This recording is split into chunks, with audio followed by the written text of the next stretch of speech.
Quand les nouvelles s'affolent, Métropole fait le point. Le point tous les matins, à 8h, simultanément sur Radio et Télémétropole. Le point est une courtoisie de MSC+, MSC Trading et Maché Titoni. Madame, monsieur, bonjour. Bienvenue à la rubrique Le Point de Radio et Télémétropole. Merci de votre intérêt. Comme annoncé, on va parler jazz aujourd'hui à la rubrique Le Point de Radio et Télémétropole avec les promoteurs du festival jazz, du Festival international de jazz. Nos invités aujourd'hui, Milena Sandler-Widmayer, Joël Widmayer et le chef de mission de l'ambassade du Mexique en Haïti, Monsieur Diego Ruiz. Madame Sandler, Madame Widmayer, bonjour. Merci d'accepter d'être avec nous ce matin à Métropole. Bonjour Wendell. Bonjour Joël. Bonjour Wendell, bonjour à tous. Monsieur Ruiz, bonjour. Bonjour Wendell, merci. Bienvenue sur le plateau de la rubrique Le Point de Radio et Télémétropole. Alors, ça va être un petit peu très détendu aujourd'hui, puisqu'on va parler musique, on ne va pas parler politique. C'est déjà une petite échappée dans ta semaine. C'est déjà une bonne nouvelle. C'est déjà une bonne nouvelle. Alors, 9 ans déjà, Joël Widmayer, je vous ai introduit comme promoteur du Festival international de jazz en Haïti. Vous avez déjà parcouru du chemin, on n'a pas vu passer le temps. On n'a pas vu passer le temps, effectivement, alors, non plus. Alors, ça fait déjà 9 ans. L'idée était venue de... L'idée est venue de... Enfin, on avait essayé depuis un petit temps déjà, mais ça s'est concrétisé grâce au numéro 2 de l'ambassade du Mexique à l'époque. C'est M. Enrique Montiel Gomez et Pascal Monnier, qui était sa femme. Et des gens, les passionnés de musique, surtout du rock, on ne fait pas tellement de jazz, mais elle était musicienne, mais Enrique est passionné de musique et tout. Et puis on discutait, c'est lié d'amitié. Avec le temps, on a fait des projets de musique ensemble. Et puis là, on a discuté de pourquoi pas faire un festival de jazz. Je me dis, ouais, c'est une idée que j'avais depuis très longtemps, mais c'est pas évident, c'est pas facile, il faut les moyens, tout ça. Je me dis, mais si on passait par les ambassades et tout. Je me dis, mais super. Et étant donné que lui, il était bien placé pour le faire. Il a fait le lien avec les ambassades et puis c'était parti comme ça, le festival. Et puis toutes les ambassades sont restées avec nous jusqu'à aujourd'hui. Et il y en a d'autres qui veulent vous en rejoindre. Ouais, tout à fait. Ben, ce qui surprend quand même, puisque le Mexique n'a pas une tradition de musique, de jazz, je dirais. Tout à fait, mais c'est pas grave. Mais le jazz, c'est une musique mondiale, c'est une musique qui est très ouverte, c'est une musique universelle, le jazz. Donc tout le monde fait du jazz. Alors permettez rapidement, Joël, que je vois ça avec notre ami mexicain qui est avec nous aujourd'hui. C'est Diego Ruiz qui est chef de mission adjoint. Alors, pourquoi le Mexique? On a une idée de l'histoire, Joël veut nous en parler, mais on sait aussi que quand on parle du Mexique, on voit les musiques type mariachi, ranchera, c'est comme ça qu'on prononce? Ranchera. Alors, parlez-nous un petit peu de comment vous vous sentez en parlant de jazz, alors que ça ne fait pas partie des racines profondes des Mexicains. Oui, bon, je pense que, comme Joël a dit, le jazz est une musique universelle, et même si ce n'est pas une des musiques traditionnelles 100% au Mexique, on trouve un mélange de jazz et de musique traditionnelle, et c'est un peu ça qu'on va essayer de montrer dans ce festival de jazz. Et puis aussi, bon, parfois, cette initiative vient de... elles ne sont pas tout à fait institutionnelles. Elle devient institutionnelle une fois qu'il y a un individu, ou 200-300 individus qui se mettent d'accord pour... impulser un projet, comme c'était le cas du premier festival de jazz en 2007. Merci. Donc là, on essaie de reprendre ce que les gens qui étaient ici à l'ambassade avant nous ont fait il y a 9 ans, et puis on reprend leur initiative. Généralement, on dit les femmes d'abord, mais on fait l'inverse ce matin. Alors, Milena, dites-nous, le festival de jazz, qu'est-ce qui fait de cette activité un événement important, voire impressionnant en Haïti, dites-nous? Il n'y a pas d'autres activités qui se tiennent sur 8 jours. Jusqu'à l'année dernière, ça se tenait sur 9 jours, parce qu'on allait en province également. Donc, 8 jours de musique. On a beaucoup de partenaires étrangers. On est un festival donc international, il n'y en a pas non plus des milliers dans le pays. Et on fait vivre le secteur hôtelier, le secteur de la restauration, la communication. On a un impact réel à notre échelle sur ces secteurs-là. Et puis, voilà, on génère un public quand même assez important. On parle de 10-15 000 personnes. Et voilà. Mix aussi, un public très mélangé. Oui, un public de toutes sortes de publics, des étudiants, aux gens de la coopération, aux Haïtiens, je dirais l'école blanc, en fait, voilà, toutes sortes de... À l'origine, je ne sais pas qui va répondre, quels étaient les objectifs spécifiques de ce festival, ou encore de l'initiative Joël Widmayer ou Milena Sandler? On peut répondre peut-être à deux, mais au départ, c'était de faire la promotion du jazz, évidemment, la musique de jazz en Haïti, et aussi faire la promotion du créole jazz, parce qu'on a quand même des musiciens qui ont beaucoup de talent, capables de faire qui ont notre propre touche au jazz, la musique jazz internationale, qui est le créole jazz, avec notre touche.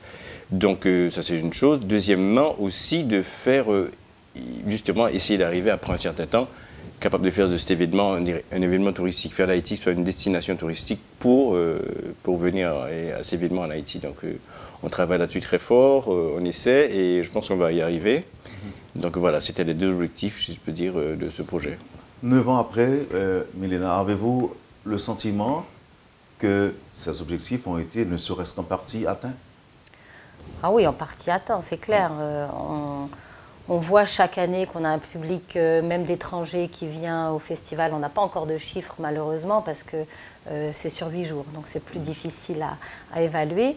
Mais on a un public étranger qui est de plus en plus important. On a des demandes de tour opérateurs. Je crois qu'on atteint ces objectifs-là. Et ce qu'il faudrait, c'est un peu de stabilité. Parce que là, par exemple, on avait un groupe de 45 personnes de Montréal qui ont annulé cette semaine leur voyage, à cause de la situation politique. On a également le groupe espagnol. L'Espagne ne fait plus partie du festival cette année parce que le groupe a décidé de décommander sa prestation à cause de la situation politique. Donc, tu ne voulais pas qu'on parle de politique, mais on en parle un petit peu quand même. Bon, écoute, c'était quand même à prévoir puisqu'on est en Haïti. Je dirais, c'est des choses qui arrivent et souvent qui dérangent. Alors, en parlant d'étrangers, nous avons quand même un avec nous. Est-ce que les Mexicains vont arriver en Haïti? Oui, ils vont arriver demain. Demain, ils partent du Mexique, ils arrivent en Haïti samedi matin.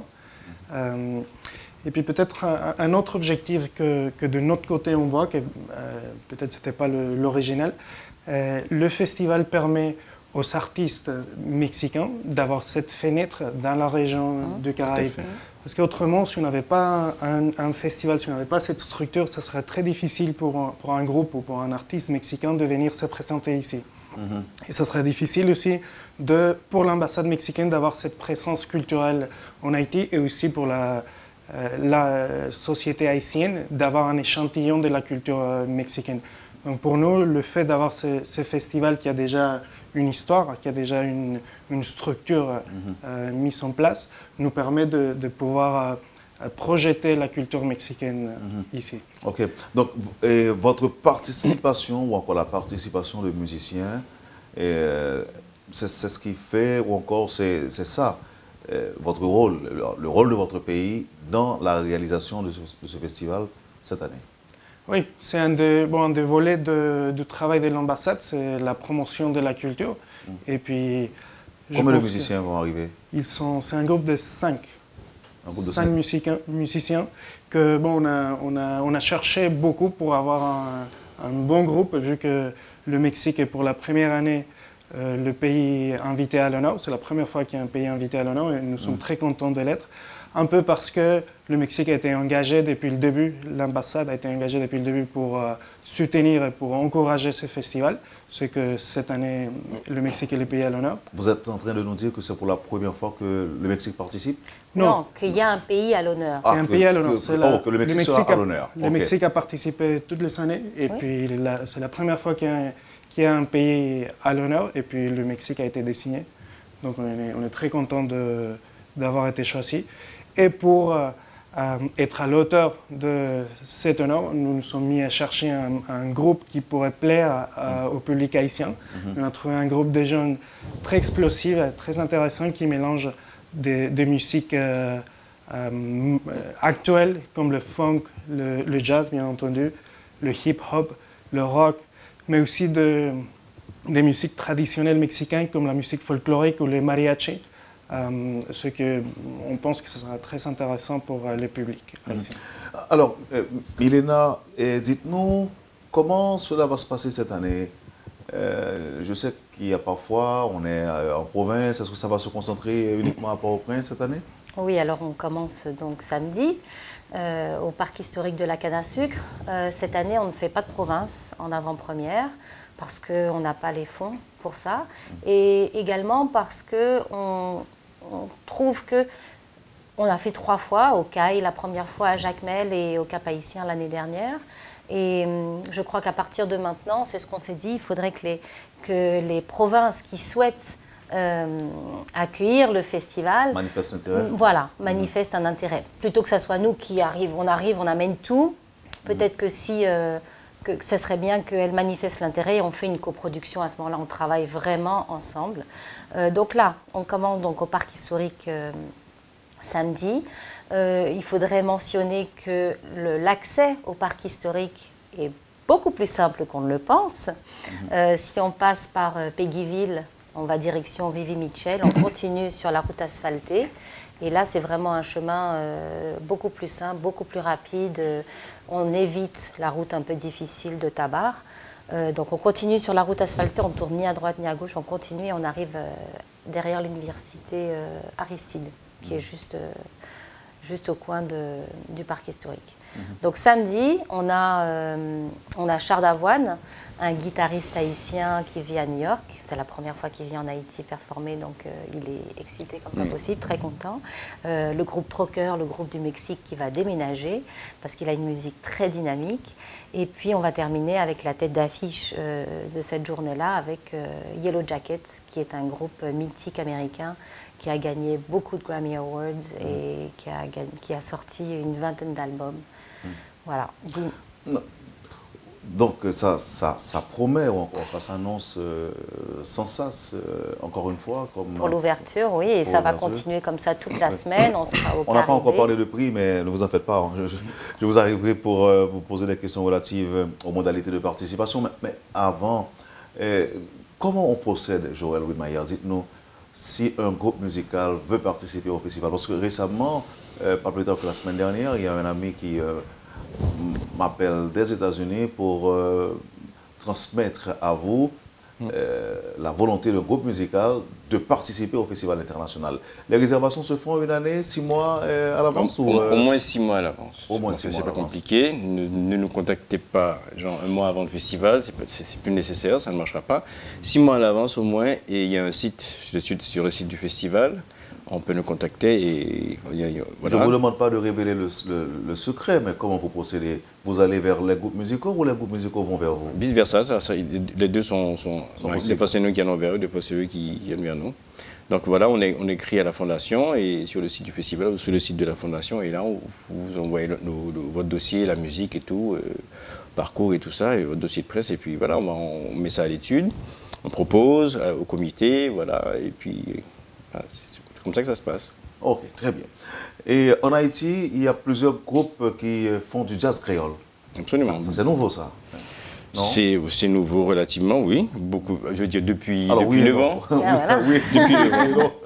Depuis 9 ans, il y a eu des musiciens qui s'intéressaient au jazz, évidemment, à l'époque. Mais là, maintenant, c'est devenu beaucoup de jeunes musiciens s'intéressent au jazz, aussi dans la diaspora. Beaucoup de musiciens font du jazz. Ceux de la diaspora sont peut-être un peu plus un peu plus haut niveau, parce qu'ils sont sur place, aux États-Unis même, là où il y a beaucoup de jazz, et ils côtoient de très grands musiciens. Ils jouent avec aussi de très grands musiciens américains. Donc voilà, et puis c'est là, ils ont la chance de montrer ce qu'ils savent faire et de jouer au festival, tous ces jeunes-là.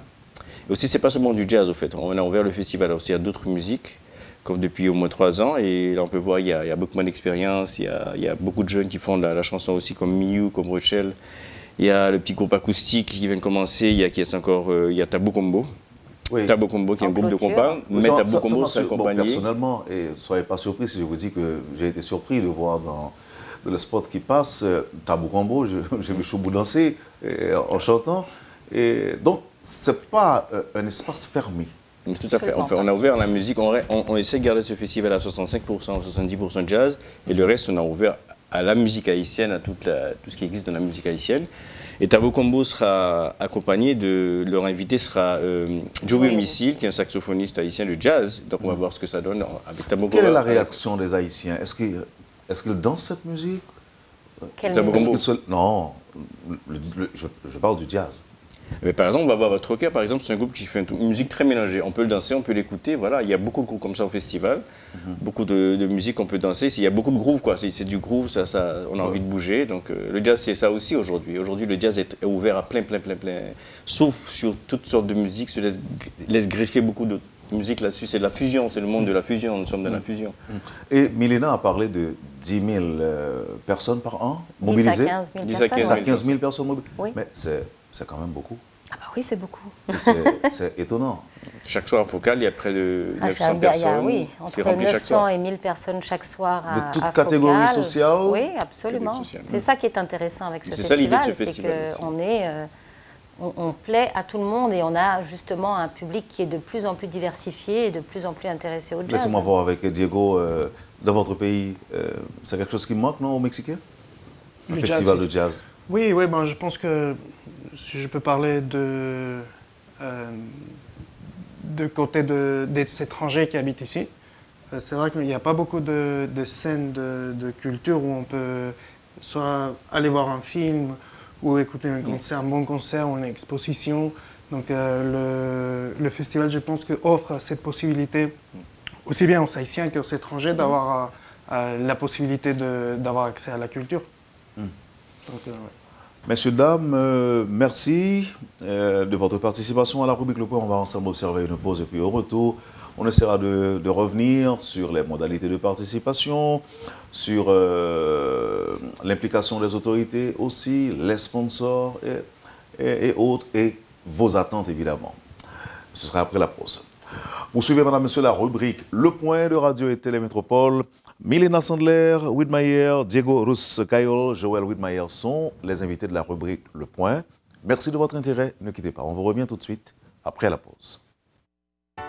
L'eau atterrit dans MSC+, c'est comme si vous étiez arrivé l'autre bord de l'eau. Matériel électrique, machine à laver, fou, frigidaire et latrine. Dans MSC+, c'est nous qui avons plus de variété de produits dans tout le pays. Nous avons exactement ce qu'on a besoin. Plus toujours, dans MSC+, nous marions variété à qualité. La preuve, nous sommes représentants exclusifs INCO en Haïti. Un gros produit de qualité supérieure qui a valé terrain dans le monde entier. Nous avons un showroom 30 000 pieds carrés.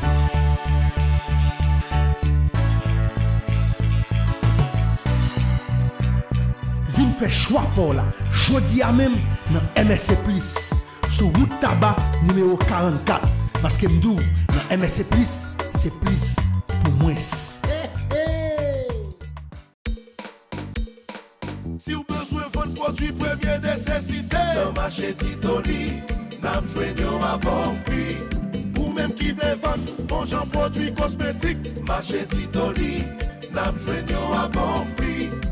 Produits en gros en détail pour mettre la caille, dans marché Titoni, n'a joué à bon prix. Hey, hey, quand ta boulette là, en gros en détail, Tyria, en gros en détail, Tia, en gros en détail, l'huile là, en gros en détail, saumon en gros en détail, sans besoin, en détail, avec Titoni, en détail, et bon prix, en détail, depuis ces produits de qualité, dans marché Titoni, n'a joué à bon prix, depuis ces cailles Titoni, produits pas expiré, marché Titoni, n'a joué tout produit.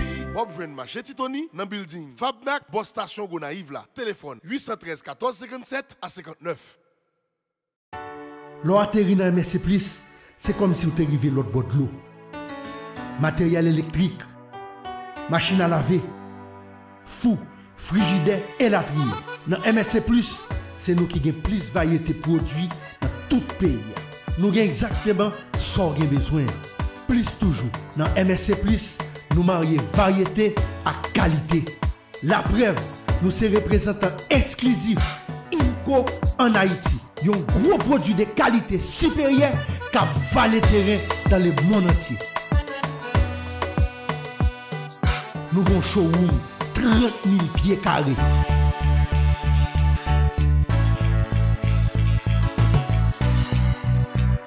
Vin fait choix pour là. Jodi à même dans MSC+, sur route tabac numéro 44. Parce que m'dou, dans MSC+, c'est plus pour moins.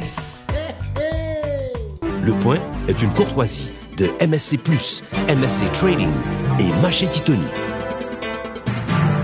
On parle ce matin de la 9e édition pardon, du Festival international de jazz de Port-au-Prince et sur le plateau de la rubrique Le Point, Milena Sandler-Widmayer, Joël Widmayer et Diego Ruiz-Gayol du Mexique.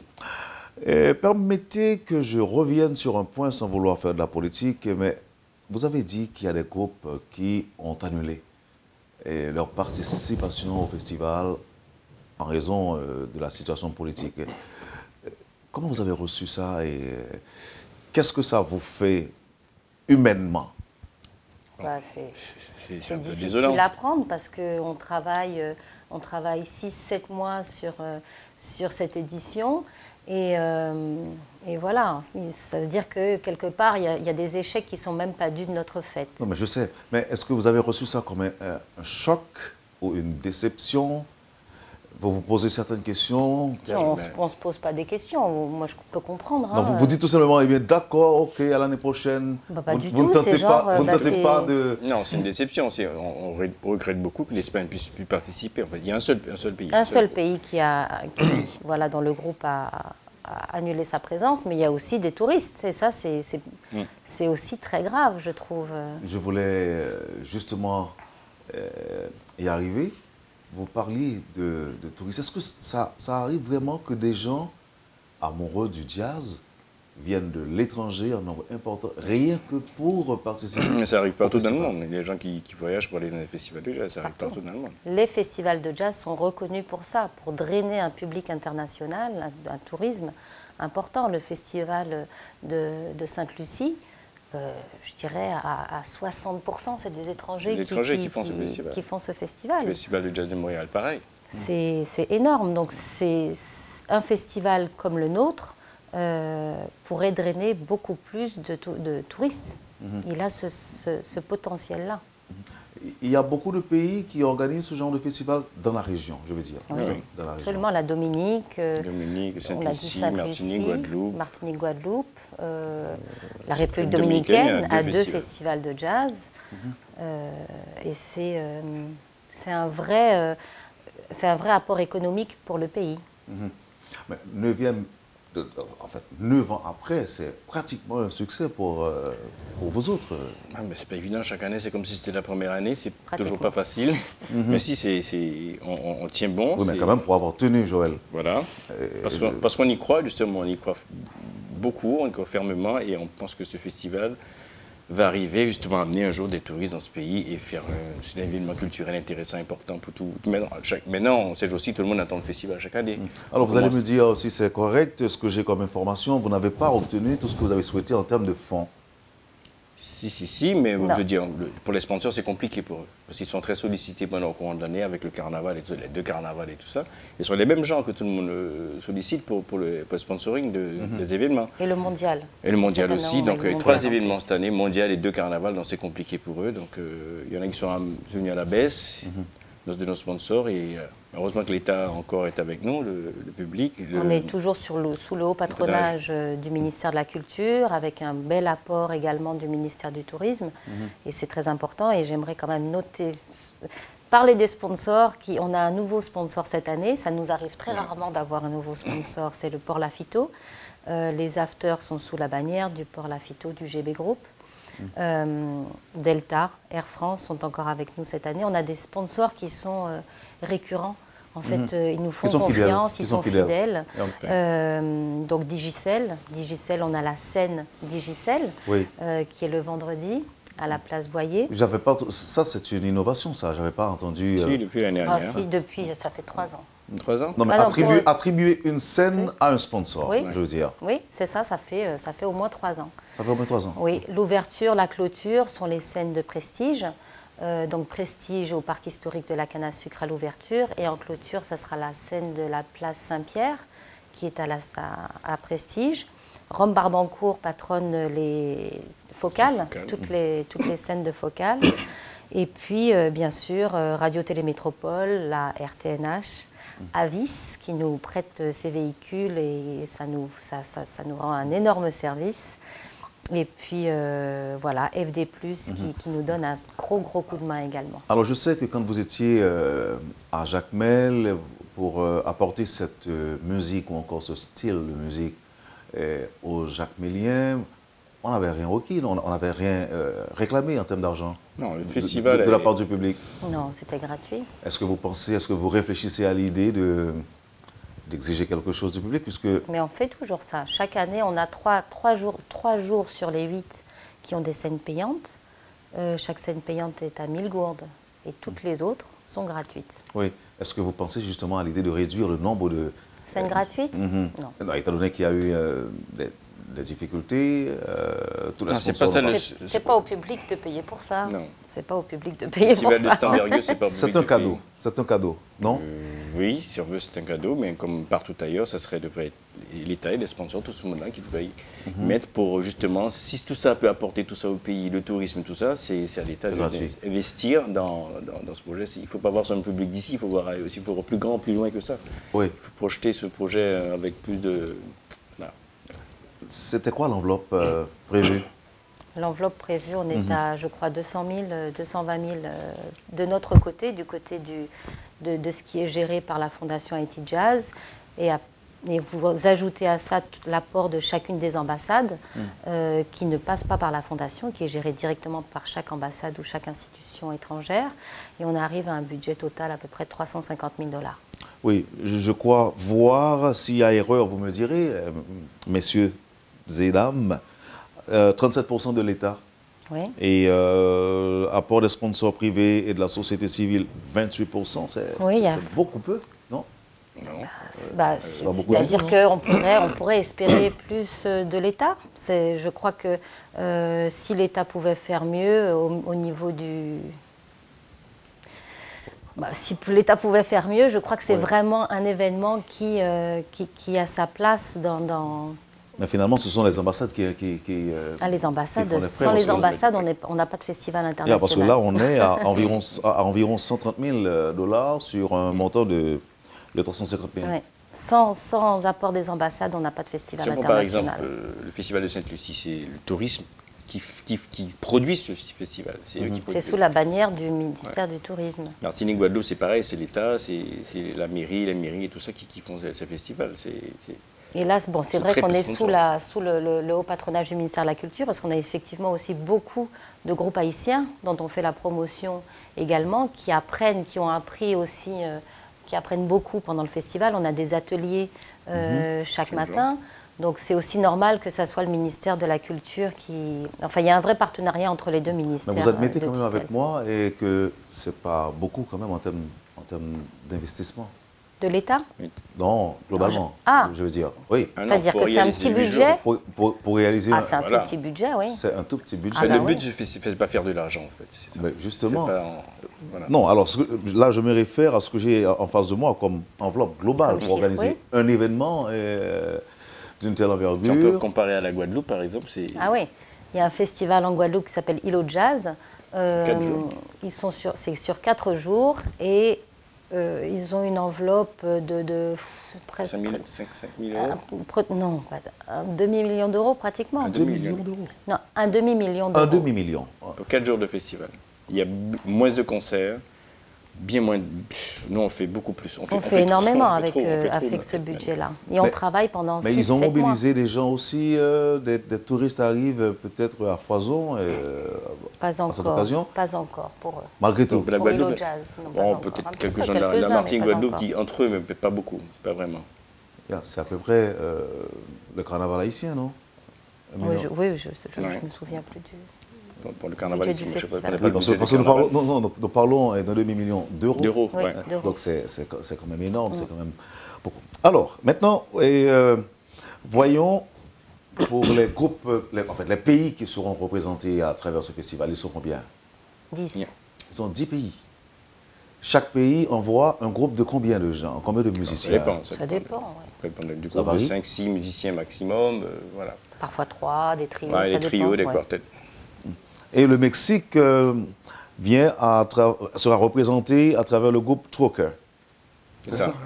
Trocker, c'est un groupe qui vient de la ville de Guadalajara, qui a eu plusieurs présentations à l'étranger aussi, notamment aux États-Unis. Il sera à l'inauguration le 17 janvier à 18h au parc de la Canne à Sucre, et aussi le mardi 20 à 18h aussi à la scène de la Focale.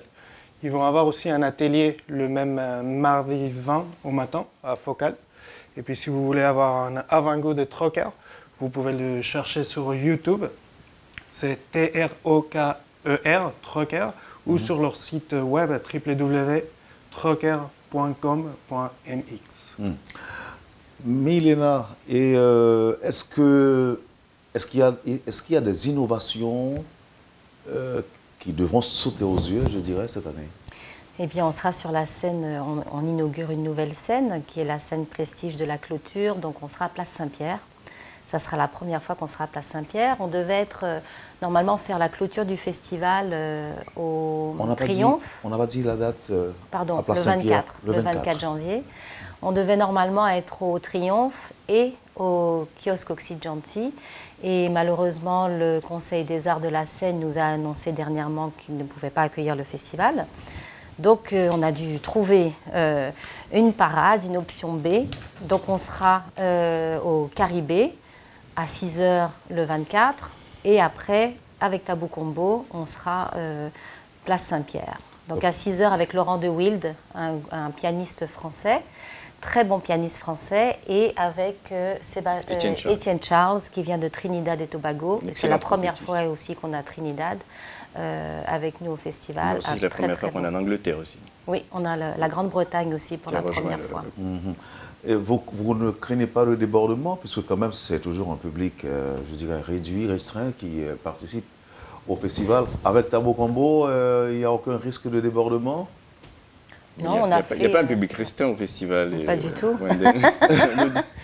Pas du tout restreint. Pas du tout restreint. Il y a près de 1 millier de personnes à Canne à Sucre, près de 1 millier de personnes à Focale. Et d'année en année, au début, il n'y avait pas beaucoup de monde, effectivement, les premières années. Heureusement que je vous ai posé la question. Peut-être que tu es né les premières années, mais là, ça va, il y a beaucoup de monde. Non, écoutez, j'ai suivi les reportages, tout ça. Tu étais chez toi, mais il y a plein de monde aussi. Il y a plein de monde. Voilà. Oui, mais est-ce que ça ne vous a pas surpris de voir à quel point les gens sont intéressés par le jazz? Pas du tout. De plus en plus, les gens comprennent que le jazz n'est pas une musique réservée. Je vous pose la question parce qu'au début, comme a dit Joël, ce n'était pas le cas. Mais parce qu'au début, ce qu'on a fait à travers ces 9 ans, et on a démystifié le jazz, on a rendu le jazz une musique plus accessible, que voilà, tout le monde pense que le jazz était une musique d'élite et compliquée. Effectivement, oui, il y a du jazz un peu compliqué, un peu plus difficile d'accès, mais là maintenant, on peut prouver que le jazz est une musique accessible à tout le monde. Et c'est vrai, le jazz est joué partout et est accessible maintenant. On démocratise, on popularise le jazz. On démocratise. Je ne veux pas dire popularise. On ne popularise pas, on démocratise. On démocratise, on rend plus accessible à tout le monde. Et il y a pour tous les goûts aussi à ce festival maintenant, voilà. Oui, donc vous avez dit qu'il y a très certainement des innovations cette année. Ben c'est ça, en tout cas c'est cette scène-là de la place Saint-Pierre qui est nouvelle. Qu'est-ce qu'il y a de nouveau encore? Non, il y a la Grande-Bretagne qui est un nouveau pays. On a un pays à l'honneur. C'est la première fois qu'on a un pays à l'honneur. Chaque année, on aura un pays à l'honneur à partir de cette année. Et voilà, je crois que c'est à peu près ce qu'on a comme... on a d'autres innovations qu'on veut garder pour la 10e. Okay. En parlant d'innovation, et on présente aussi le groupe... en parlant du groupe Trocker, on parle de bonheur, énergie et originalité. Pourquoi? Bon, c'est des gens, je dirais, très audacieux, très explosifs, que je pense qu'ils ne vont pas nous laisser dormir beaucoup de temps pendant le temps qu'ils seront en Haïti, parce que l'ambassade va leur suivre et leur guider pendant les 4 jours, je pense, 4 jours qu'ils seront en Haïti. Donc, on a déjà eu des contacts avec eux au téléphone et puis ils sont très, très contents de venir en Haïti. Ils nous ont demandé quand même d'informations de background pour savoir quelle était la situation en Haïti, etc. Et vous avez dit quoi? On a dit, notre travail, c'est de dire ce qui se passe ici, pas d'alarmer les gens, parce que on leur dit, écoutez, nous, on habite ici, on passe ici toutes nos journées, on sort les soirs dans les cafés, dans les restaurants, et puis on sera là dans les salles de concert, parce que on sait qu'il y a... Il y a la possibilité d'y aller là-bas, donc on ne risque rien. La situation, quand même, comme eux-mêmes, ils peuvent voir dans les médias nationaux et internationaux, et elle est un peu particulière dans ces moments, mais il n'y a rien qui empêche à ces groupes mexicains de se rendre en Haïti et faire ces présentations. Donc ils sont très très contents de pouvoir être en Haïti, et puis ils viennent avec beaucoup d'énergie. Je voulais dire une chose aussi, une innovation. On a un groupe qui vient du Canada qui s'appelle Bella Cat, qui a décidé de venir lui-même. Et c'est la première fois que ça nous arrive, un groupe qui a payé son billet d'avion, qui paye son hébergement, qui paye tout pour venir à notre festival. Ah bon? Donc ça, c'est extraordinaire. Ah, j'espère que ça veut dire que oui, on espère que ça va faire des émules et que voilà, mais pour nous c'est extraordinaire. Vous avez parlé de 1000 gourdes pour participer à certaines scènes, évidemment. Comment on procède? Est-ce qu'il y aura des billets mis en vente? Oui, bien sûr. Depuis vendredi dernier, les billets sont en vente aux 2 librairies La Pléiade, à Radio Télé Métropole et également au Caribé. Et il y a un Pub Jazz Pass donc pour accéder aux 3 scènes payantes, qui est en vente à 2750 gourdes. Et je veux simplement mentionner aux festivaliers qui veulent acheter ces cartes-là qu'on avait fait les billets imprimés à l'avance. Et donc, c'est mentionné dessus Triomphe, parce qu'on devait être au Triomphe. Et voilà, donc ne pas faire attention à ce qui est écrit sur le billet. Chaque billet est à 1000 gourdes et le Pub Jazz Pass est à 2750 gourdes. Monsieur le promoteur du festival, à vous l'honneur du dernier mot. Le dernier mot, on attend tout le monde. Au festival, à cette 9e édition, il y aura de la bonne musique comme chaque année. On a choisi des groupes, on a fait le maximum pour avoir des groupes intéressants comme tout ce que vous avez vu là sur la programmation, comme Yellow Jacket, comme on a choisi avec les ambassades des groupes comme la chanteuse canadienne Rainy Lee, etc. Donc voilà, il y a pour tous les goûts. Il y a de la très bonne musique comme d'habitude et une très bonne ambiance au festival comme d'habitude, tout avec des groupes comme Trocker et tout ça qui vont mettre une super ambiance. Donc on attend tout le monde. Et puis c'est pas cher ce festival. C'est à 1000 gouttes seulement. On peut voir des super groupes qu'on verrait aux États-Unis à $65.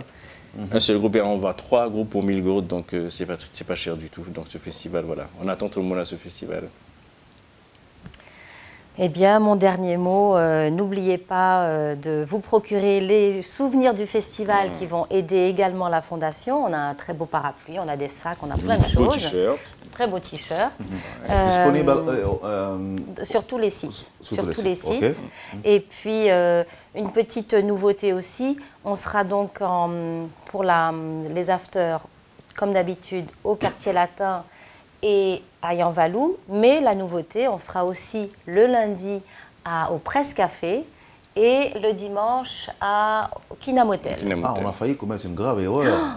Ne pas parler des afters. Des afters. Les afters sont très prisés. Alors, vous nous l'expliquez rapidement Oui, les afters, c'est donc, il y a un groupe qui est programmé à partir de 8h. Dans ces espaces-là. Et nous, après, quand on sort des grandes scènes, on arrive. Et là, le jam, en général, prend et c'est des soirées extraordinaires. Donc, on a... Aujourd'hui, pour le Presse Café, il ne faut pas s'inquiéter, c'est très petit, mais ce qu'on a fait, on va bloquer la rue du Presse Café, devant le Presse Café, et le Presse Café va se mettre devant le Presse Café dans la rue. Absolument, et on aura des écrans, donc je crois que ça va être une très belle soirée aussi au Presse Café le lundi 19. Diego, c'est quoi votre dernier mot? Le Mexique voudrait remercier Télémétropole de nous avoir accueillis aujourd'hui. Et puis les organisateurs de ce festival, Milena et Joël, qui ont fait un effort extraordinaire pour réussir à avoir d'artistes de tout le monde. Et puis bon, on vous attend à la scène de la canne à sucre pour voir Trucker, vous ne serez pas déçus. Ce sera, je crois, le mardi 20, non? Non, le le samedi 17 à 18h à Mhm. la scène de la canne à sucre et le mardi 20 à 18h à Focal. À 6h, oui. Trucker. Également sur la scène Barbancourt à Focal, le mardi 20 à 6h. C'est ça? Voilà. C'est ça. Ok. Maintenant, juste avant de vous laisser partir, pour les gens qui sont intéressés à participer au Festival international l'année prochaine et les années à venir, ils font quoi? Écrivez-nous, les groupes qui sont intéressés, les artistes intéressés, écrivez-nous sur notre site www.info@papjazzhaiti.org et là, ils vont solliciter et présenter leur groupe et tout ça, et puis c'est pas compliqué. Merci Joël, merci Milena, merci Rhys, Diego Rhys. Merci Wendell. Merci Rhys. beaucoup. Merci d'avoir accepté d'être avec moi sur le plateau de la rubrique Le Point. Aujourd'hui, pour nous parler du Festival international de jazz de Port-au-Prince, la 9e édition. Merci et bonne chance. Voilà, vous avez suivi, madame, monsieur, la rubrique Le Point de Radio et Télémétropole. Nos invités aujourd'hui, Diego Rhys Gayol, chef de mission à l'ambassade du Mexique en Haïti, Joël Widmayer et Milena Sandler Widmayer. Merci de nous avoir accueillis chez vous. Merci de votre intérêt. Passez une bonne journée avec Métropole et à demain. Quand les nouvelles s'affolent, Métropole fait le point.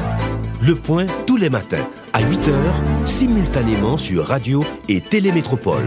Le point est une courtoisie de MSC+, MSC Trading et Machete Tony.